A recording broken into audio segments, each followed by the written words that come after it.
तो देखिए, देश की राष्ट्रपति द्रौपदी मुर्मू जनता को संबोधित कर रही, उनका संबोधन आप देख रहे हैं। कल देश मनाएगा 78वां स्वतंत्रता दिवस, लेकिन उससे पहले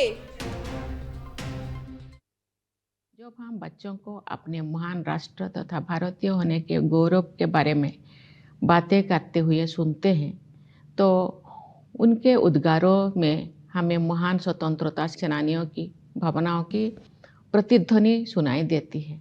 हमें ये अनुभव होता है कि हम उस परंपरा का हिस्सा है जो स्वाधीनता सेनानियों के सपनों और उन भावी पीढ़ियों की आकांक्षाओं को एक कड़ी में पिरोते हैं, जो आने वाले वर्षों में हमारे राष्ट्र को अपना संपूर्ण गौरव पुनः प्राप्त करते हुए देखेंगे। इतिहास की इस श्रृंखला की एक कड़ी होने का बोध हमारे अंदर विनम्रता का संचार करता है। ये बोध हमें उन दिनों की याद दिलाता है जब हमारा देश विदेशी शासन के अधीन था। राष्ट्रभक्ति और वीरता से ओतप्रोत देश प्रेमियों ने अनेक जोखिम उठाए और सर्वोच्च बलिदान दिए। हम उनकी पावन स्मृति को नमन करते हैं। उनके अथक प्रयासों के बल पर भारत की आत्मा सदियों की नींद से जाग उठी। अंतर्धारा के रूप में सदैव विद्यमान रही हमारी विभिन्न परंपराओं और मूल्यों को पीढ़ी दर पीढ़ी हमारे महान स्वाधीनता सेनानियों ने नई अभिव्यक्ति प्रदान की। मार्गदर्शक नक्षत्र की तरह राष्ट्रपिता महात्मा गांधी ने स्वाधीनता संग्राम की विभिन्न परंपराओं और उनकी विविध अभिव्यक्तियों को एकजुट किया। साथ ही सरदार पटेल, नेताजी सुभाष चंद्र बोस और बाबा साहेब आम्बेडकर तथा भगत सिंह और चंद्रशेखर आजाद जैसे अनेक महान जननायक भी सक्रिय थे। ये एक राष्ट्रव्यापी आंदोलन था जिसमें सभी समुदायों ने भाग लिया। आदिवासियों में तिलका मांझी, बिरसा मुंडा, लक्ष्मण नायक और फूलो जानो जैसे कई अन्य लोग थे जिनके बलिदान की अब सराहना हो रही है। हमने भगवान बिरसा मुंडा की जयंती को जनजातीय गौरव दिवस के रूप में मनाना शुरू किया है। अगले वर्ष उनकी 150वीं जयंती का उत्सव राष्ट्रीय पुनर्जागरण में उनके योगदान को और अधिक गहराई से सम्मान देने का अवसर होगा। मेरे प्यारे देशवासियों, आज 14 अगस्त को हमारे देश विभाजन विभीषिका स्मृति दिवस मना रहा है। ये विभाजन की भयावहता को याद करने का दिन है। जब हमारे महान राष्ट्रों का विभाजन हुआ तो लाखों लोगों को मजबूरन पलायन करना पड़ा। लाखों लोगों को अपनी जान गंवानी पड़ी। स्वतंत्रता दिवस मनाने से एक दिन पहले हम उस अभूतपूर्व मानवीय त्रासदी को याद करते हैं और उन परिवारों के साथ एकजुट होकर खड़े होते हैं जो छिन्न भिन्न कर दिए गए थे। हम अपने संविधान की 75वीं वर्षगांठ मना रहे हैं। हमारे नवस्वाधीन राष्ट्र की यात्रा में गंभीर बाधाएं आई है। न्याय, समानता, स्वतंत्रता और बंधुता के संवैधानिक आदर्शों पर दृढ़ रहते हुए हम इस अभियान के साथ आगे बढ़ रहे हैं कि भारत विश्व पटल पर अपना गौरवशाली स्थान पुनः प्राप्त करे। इस वर्ष हमारे देश में आम चुनाव हुए। कुल मतदाताओं की संख्या लगभग 97 करोड़ थी, जो एक ऐतिहासिक कीर्तिमान है। मानव समुदाय इतिहास की सबसे बड़ी चुनाव प्रक्रिया का साक्षी बने। इस तरह के विशाल आयोजन के सुचारू और त्रुटि रहित संचालन के लिए भारत का निर्वाचन आयोग बधाई के योग्य है। मैं उन सभी कर्मचारियों और सुरक्षा कर्मियों का आभार व्यक्त करती हूँ जिन्होंने भीषण गर्मी का सामना करते हुए मतदाताओं की मदद की। इतनी बड़ी संख्या में लोगों द्वारा मताधिकार का प्रयोग करना वस्तुतः लोकतंत्र की विचारधारा का प्रबल समर्थन है।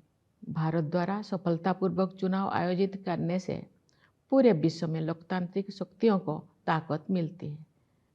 मेरे प्यारे देशवासियों, वर्ष 2021 से वर्ष 2024 के बीच 8% की औसत वार्षिक वृद्धि दर हासिल करके भारत सबसे तेज गति से बढ़ने वाली बड़ी अर्थव्यवस्थाओं में शामिल है। इससे न केवल देशवासियों के हाथों में अधिक पैसा आया है, बल्कि गरीबी रेखा से नीचे रहने वाले लोगों की संख्या में भी भारी कमी आई है। जो लोग अभी भी गरीबी से पीड़ित हैं, उनकी सहायता करने के साथ साथ उन्हें गरीबी से बाहर निकालने के लिए भी सभी प्रयास किए जा रहे हैं। उदाहरण के लिए कोविड-19 के शुरुआती चरण में आरंभ की गई पीएम गरीब कल्याण अन्न योजना के तहत लगभग 80 करोड़ लोगों को मुफ्त राशन दिया जा रहा है, जो ये भी सुनिश्चित करते हैं कि जो लोग हाल ही में गरीबी से बाहर आए हैं, उन्हें पुनः गरीबी में जाने से रोका जा सके। ये हम सभी के लिए गर्व की बात है कि भारत दुनिया की 5वीं सबसे बड़ी अर्थव्यवस्था बन गए हैं और हम शीघ्र ही विश्व की 3 शीर्षस्थ अर्थव्यवस्थाओं में स्थान प्राप्त करने के लिए तैयार है। ये सफलता किसानों और श्रमिकों की अथक मेहनत, नीति निर्माताओं और उद्यमियों की दूरगामी सोच तथा देश के दूरदर्शी नेतृत्व के बल पर ही संभव हो सकी है। हमारे अन्नदाता किसानों ने उम्मीदों से बेहतर कृषि उत्पादन सुनिश्चित किया है। ऐसा करके उन्होंने भारत को कृषि क्षेत्रों में आत्मनिर्भर बनाने और हमारे देशवासियों को भोजन उपलब्ध कराने में अमूल्य योगदान दिया है। हाल के वर्षों में इंफ्रास्ट्रक्चर को काफ़ी बढ़ावा मिला है। सुविचारित योजनाओं एवं प्रभावी कार्यान्वयन ने सड़कों और राजमार्गों, रेलवे और बंदरगाहों का जाल बिछाने में मदद की है। भावी प्रौद्योगिकी की अद्भुत क्षमता को ध्यान में रखते हुए सरकार ने सेमीकंडक्टर और आर्टिफिशियल इंटेलिजेंस जैसे कई क्षेत्रों को बढ़ावा देने पर विशेष बल दिया है।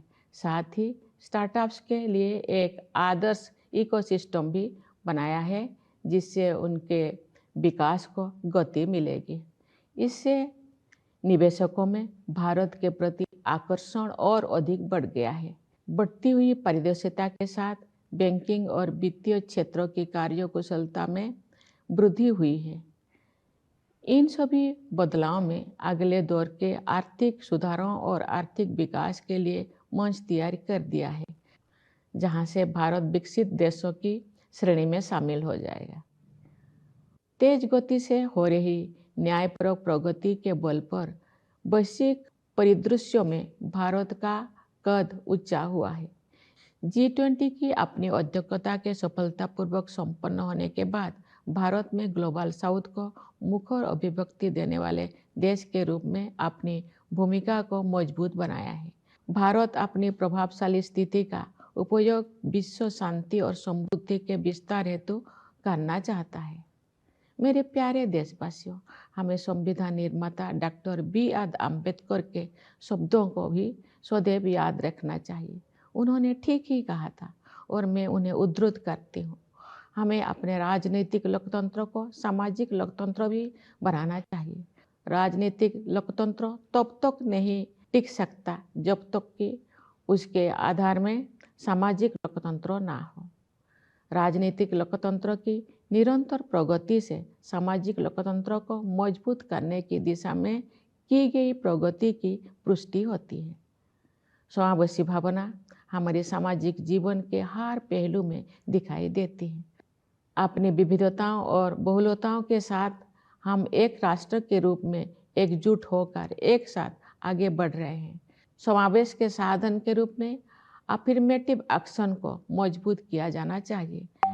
मैं दृढ़ता के साथ ये मानती हूँ कि भारत जैसे विशाल देश में कथित सामाजिक स्तरों के आधार पर कलहों को बढ़ावा देने वाले प्रवृत्तियों को